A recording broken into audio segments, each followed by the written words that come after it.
சிறிய உதவி பெரிய மாற்றம். ஒரு சின்ன ஊரில் ராமு என்ற ஒரு பையன் தனது அம்மாவுடன் வாழ்ந்து கொண்டிருந்தான்.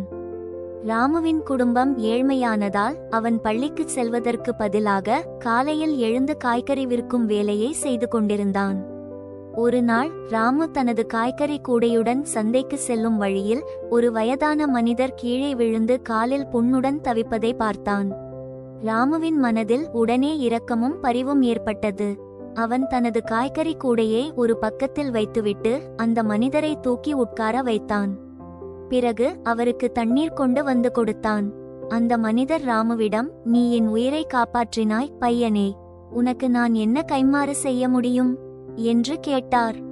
ராமு சிரித்துக்கொண்டே, "எனக்கு எதுவும் தேவையில்லை மாமா, உங்களுக்கு உதவியது எனக்கு மகிழ்ச்சி தருகிறது" என்றான். அந்த மனிதர் ராமுவின் நல்ல மனதை பாராட்டி அவனுக்கு ஒரு சிறிய பையில் சில நாணயங்களை கொடுத்தார்.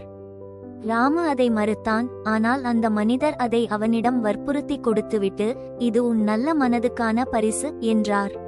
அன்று முதல் ராமு தனது வாழ்க்கையில் ஒரு பெரிய மாற்றத்தை கண்டான். அந்த வயதான மனிதர் ஊரில் பிரபல வியாபாரி என்பது தெரியவந்தது. அவர் ராமுவின் கல்விக்கு உதவி செய்தார். ராமு பள்ளிக்கு சென்று படித்து பின்னர் ஒரு நல்ல மனிதனாக வளர்ந்தான். நீதி: சிறிய உதவிகள் பெரிய மாற்றங்களை உருவாக்கும். நாம் எப்போதும் பிறருக்கு உதவுவதன் மூலம் நமது வாழ்க்கையிலும் மற்றவர்களின் வாழ்க்கையிலும் நல்ல மாற்றங்களை ஏற்படுத்தலாம். கருத்து: உதவி செய்வது உன்னதமானது. அது உன்னையும் மற்றவர்களையும் மகிழ்விக்கும்.